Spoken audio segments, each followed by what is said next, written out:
Buenas tardes ahí, buenas tardes a todos y todas. Gracias nuevamente a la Escuela Nacional de Políticas Públicas por esta gran oportunidad. Vamos a hablar sobre el sistema jurídico peruano. De buena cuenta es el sistema jurídico de muchos países, ¿no? Ustedes recordarán a esta pirámide kelseniana. Algunos dicen que no es creación de Kelsen, perdón, no sabemos.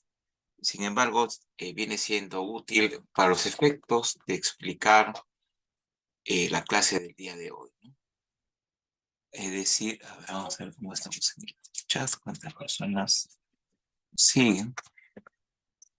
Eh, es decir, va a explicar sobre todo respecto a la instauración y tramitación de dos procesos de los tres que hoy día vamos a tocar, ¿no? Proceso de inconstitucionalidad y proceso de acción popular. En el sentido siguiente, ¿no? La Constitución, decíamos desde del primer día de la clase, que recordarán. Entonces decíamos que la Constitución está en el vértice, en la cima, en cabeza el ordenamiento jurídico, como norma suprema, como norma jurídico-política, porque en ella se encarnan bienes, valores, derechos, principios de la persona natural y de la persona jurídica, de derecho público, derecho privado, ¿no? Pero también decíamos, la Constitución encarna, la actual, la nuestra de 1993, el sistema económico, la economía social de mercado, y cómo se establecen instituciones, cómo se organizan, etcétera, ¿no? Pero debajo de, bueno, la Constitución, decíamos, gobierna el ordenamiento jurídico, ¿no? Es decir, que ninguna norma que se dicte puede contradecirla, contrariarla, ni ir contra sus postulados, bienes, valores, derechos, principios. Por lo tanto, las normas que se dicten del sistema jurídico tienen que darse en armonía, consonancia con ella y además, durante su aplicación, respetar los derechos fundamentales. Muy bien. Entonces, este es digamos, un esquema de grosso modo. Decíamos pues que debajo de la Constitución, inmediatamente debajo, se encuentran las normas infraconstitucionales, como ley, norma con rango de ley, decretos legislativos, decretos de urgencia y tratados, ¿no? Tratados en materia de derechos humanos, que como ustedes saben, cuando se suscriben, ingresan inmediatamente al ordenamiento jurídico nuestro como norma. Debajo de estas se encuentran las normas infralegales, que son los reglamentos, normas administrativas y resoluciones de carácter general. Entonces, lo ideal es que estas normas infraconstitucionales, al momento de aprobarse y de aplicarse, lo hagan en armonía, en consonancia con la Constitución, no la contravengan, y además, cuando se apliquen, no vulneren ni amenacen derechos fundamentales. Normas infraconstitucionales, repito. Y lo ideal es que estas normas infralegales, al momento de expedirse y aplicarse, tampoco contravengan la Constitución, pero no solamente eso, sino que también no contravengan las normas de segundo nivel, es decir, las normas infralegales, y en su aplicación no vulneren ni amenacen derechos fundamentales.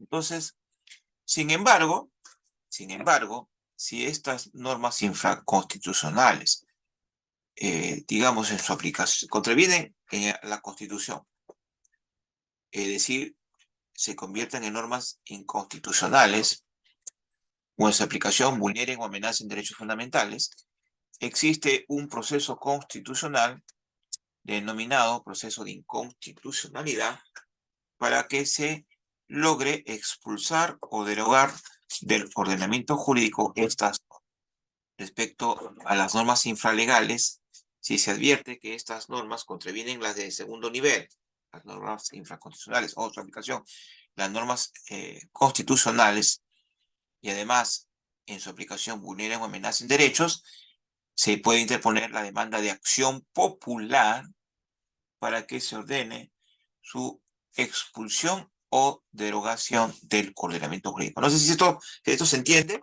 Este concepto es importante porque va a, digamos, a explicar, a servir para entender la naturaleza de estos procesos, ¿sí?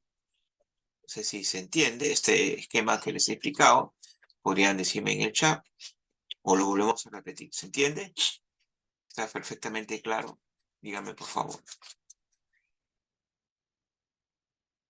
¿Sí? Sí, dice, ¿no? Sí, nos dice. Para todos, todas. Está claro, entonces, ¿no? Igual vamos a refrescarlo de repente más adelante para los colegas que recién se están incorporando, ¿ah? Parece que un poco también por la distancia, el trabajo, de repente por el tráfico, por el partido, ¿no? Muy bien. Entonces, decíamos, pues, como disposiciones generales de estos tres procesos constitucionales que se encargan de la defensa objetiva y abstracta de la Constitución, podemos decir, un segundo por favor, podemos decir que los procesos de acción popular y los de constitucionalidad tienen como finalidad defender la Constitución, defender la norma suprema, defender la constitucionalidad, ¿no?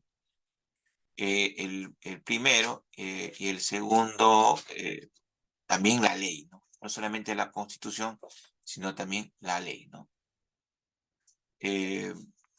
Frente a infracciones contra su jerarquía normativa, es decir, frente a las contravenciones contra la Constitución, ¿no? Esta infracción puede ser directa o indirecta, de carácter total o parcial, tanto de forma como de fondo. Es decir, puede, digamos, una norma puede convertirse en una norma inconstitucional, ya sea porque no ha sido aprobada según los mecanismos propios del Congreso, ¿no? Refiriéndonos a la ley. Esos son aspectos formales, por ejemplo, con el determinado número de congresistas, una ley orgánica, por ejemplo. Y por el fondo, cuando estas normas vulneren, por ejemplo, el derecho de un grupo de personas, ¿no? El derecho de un grupo de personas. Muy bien. Y además, por contravenir el artículo 106 de la Constitución, se puede interponer la inconstitucionalidad de total o parcial de un decreto legislativo. Ojo, materia de proceso de inconstitucionalidad, anoten. Decreto legislativo, decreto de urgencia o ley que no haya sido aprobada como orgánica, si dichas disposiciones hubiesen regulado materias reservadas a ley orgánica o impliquen modificación o derogación de una ley aprobada común. Incluso, por este punto, ya sabemos que esas normas, o sea, por la forma como han sido aprobadas, pueden venir inconstitucionales o por el fondo que contienen estas disposiciones.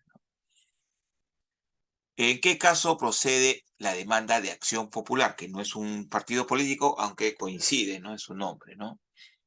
Esta procede contra reglamentos. Ojo, reglamentos, normas infralegales, ¿ah? Reglamentos, normas administrativas y resoluciones de carácter general, que cualquiera que sea la autoridad de la que emanen, siempre que infrinjan la Constitución, contravengan la Constitución, o la ley, o cuando no hayan sido expedidas o publicadas en la forma que prescribe la Constitución y la ley, según sea el caso, ¿no?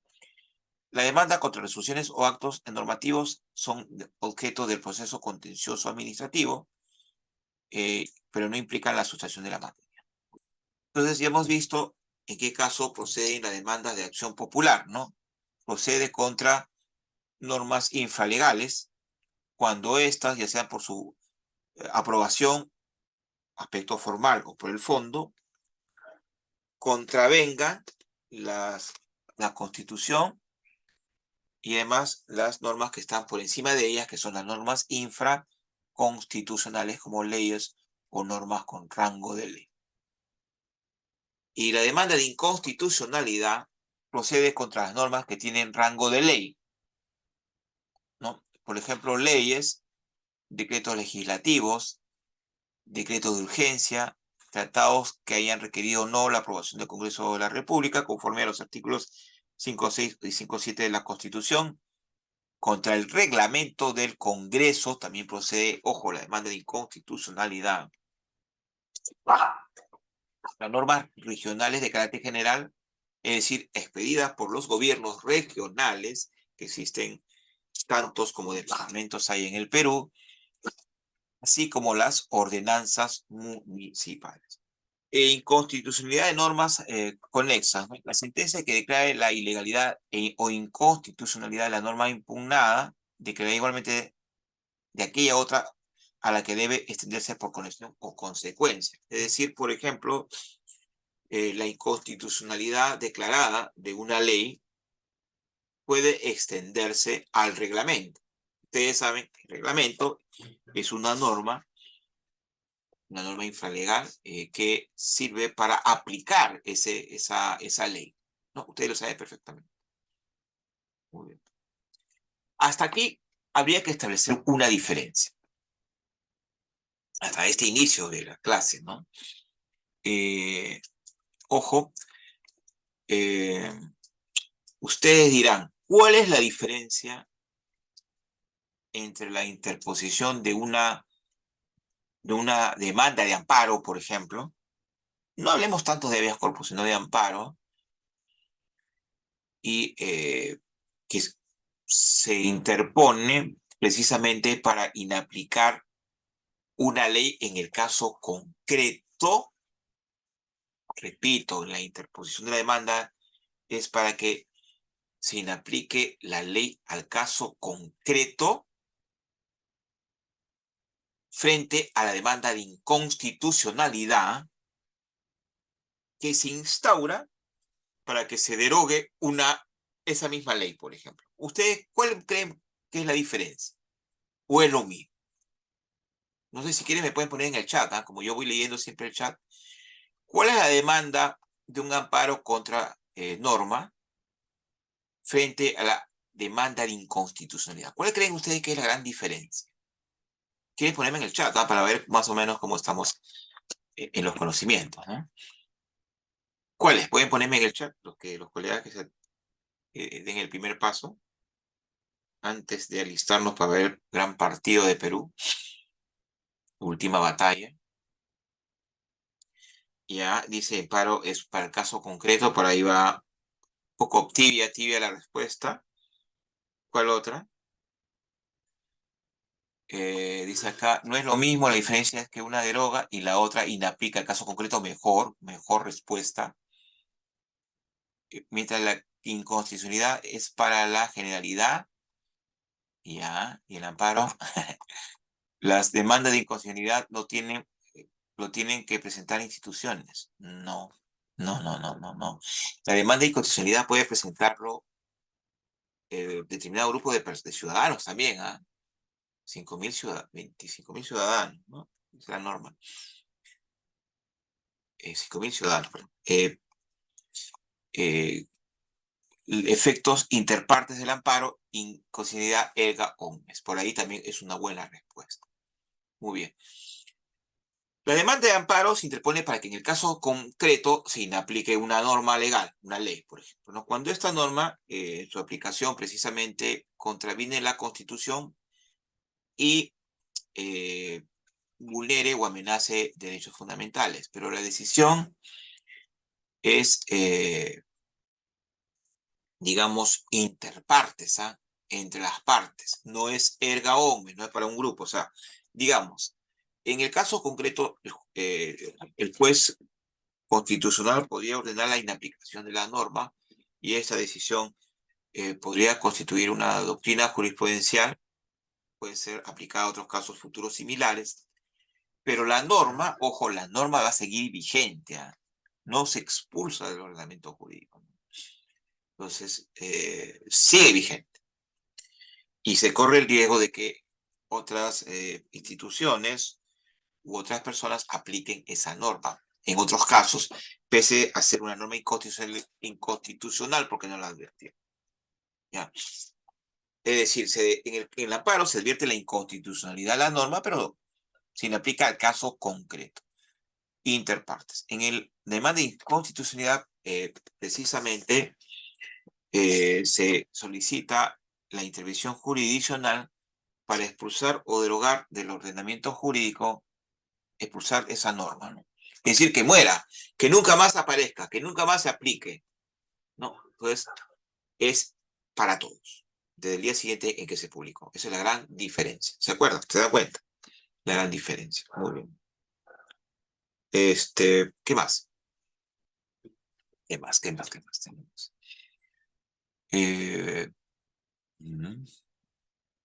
Esto ya lo hemos explicado. Relaciones institucionales con ocasión del proceso de control de normas. Los jueces deben suspender el trámite de los procesos de acción popular sustentados en normas respecto de las cuales se han plantado demandas de inconstitucionalidad en el Tribunal Constitucional hasta que se resuelva, ¿no? Hay normas conexas, ¿no? Entonces, digamos, en el Tribunal Constitucional, que es el órgano que conoce en única y definitiva instancia el proceso de inconstitucionalidad, se interpuso una demanda, ¿no? Contra la constitucionalidad o para que se declare la inconstitucionalidad de esa norma y se expulse. Pero puede que esta norma guarde relación con otra norma de inferior jerarquía, una norma infralegal, guarde mucha o estrecha relación que está siendo materia del proceso de acción popular en el Poder Judicial. Entonces, en ese sentido, digamos, si se declara la inconstitucionalidad de la norma en el TC, eso va a tener como consecuencias en la norma que está siendo materia del proceso de acción popular. Efectos de la sentencia fundada, ¿no? Las sentencias que se declaren fundadas en los procesos de inconstitucionalidad dejan sin efecto las normas sobre las cuales se pronuncia. Ojo, se puede interponer, como vamos a ver un caso que hemos traído rápidamente, una demanda que se solicitando, inconstitucionalidad solicitando la inconstitucionalidad de algunos artículos, ¿sabes? De esa ley o de ese código, la inconstitucionalidad de los artículos. Entonces, en ese sentido, digamos, si el tribunal dice, sí, esas normas en verdad contravienen la Constitución y en su aplicación vulneran derechos fundamentales, y entonces yo declaro fundada la demanda y le expulso, el ordena que quede sin efecto a futuro, digamos, eh, en ese sentido, eh, eh, dejan de existir. Tienen alcances generales y carecen de efectos retroactivos, salvo excepciones, ¿no? Y la decisión, aparte de que se publique en la página web del Tribunal Constitucional, se publicará en el diario oficial El Peruano. Hay una excepción, ¿ah? Para los que tienen el peruano, que compran el peruano, bueno, hace tiempo, yo hace años que no veo el peruano. Antes sí nos llegaba a la sede del tribunal, pero como estamos haciendo trabajo remoto ya ni la veo. Entonces se publica hoy en el peruano y a partir de mañana esa norma queda sin efecto. Ya no se aplica más, porque se ha declarado su inconstitucionalidad. Cuando se declare la inconstitucionalidad de normas tributarias por violación del artículo 74 de la Constitución, el tribunal debe terminar de manera expresa la sentencia los efectos de su decisión en el tiempo, ¿no? Hay un plazo, ¿hasta cuándo, no? O atrás, quizás también, ¿no? Asimismo, resuelve lo pertinente respecto de las situaciones jurídicas producidas mientras estuvo en vigencia, ¿no? En vigencia. Las sentencias que sean declaradas fundadas en el proceso de acción popular podrán determinar la nulidad con efecto retroactivo de las normas impugnadas, de las normas infralegales. En tal sentido, las sentencias determinadas sus alcances en el tiempo tienen efectos generales y también se publican en el diario oficial El Peruano. Cosa juzgada, las sentencias del Tribunal Constitucional en los procesos de inconstitucionalidad y las recaídas en los procesos de acción popular que son emitidas única y exclusivamente por el Poder Judicial, es el único proceso que jamás llega al TC, tiene la autoridad de cosa juzgada, inamovible, la santidad de la cosa juzgada, dicen los procesalistas, civilistas sobre todo, ¿no? Y además vinculan a poderes públicos y producen efectos generales. ¿Qué significa poderes vincular? Vincular significa obligar. Entonces, los poderes públicos no pueden aplicar esa norma, ¿no? Estarían aplicando una norma inconstitucional, imagínense. Y producen efectos generales desde el día siguiente a la fecha de su publicación. Hoy se publica, dijimos, mañana tiene sus efectos. Tiene la misma autoridad el auto que declara la prescripción de la pretensión y la declaratoria de inconstitucionalidad o ilegalidad de una norma impugnada por vicios formales, no obsta para que ésta sea demandada ulteriormente por razones de fondo cuando se interpongan dentro del plazo señalado en el código. Muy bien. Eso significa que si el Tribunal Constitucional declaró la inconstitucionalidad de una norma por aspectos formales, por ejemplo, no fue aprobada con el número total de congresistas, como la ley orgánica, no obsta que este tema pueda ser subsanado por el Congreso y en nueva votación emita la misma norma idéntica, entonces se va a analizar ya no sus vicios formales, sino sus vicios de fondo, vicios de inconstitucionalidad de fondo. Las sentencias declaratorias de ilegalidad o de inconstitucionalidad no conceden el derecho a reabrir procesos concluidos en los que se haya aplicado esas normas que han sido declaradas inconstitucionales, salvo en las materias previstas en el segundo párrafo del artículo 103 y último del artículo 174 de la Constitución. Por la creación de ilegalidad e inconstitucionalidad de una norma no recobran vigencia las disposiciones legales que ella hubiera derogado.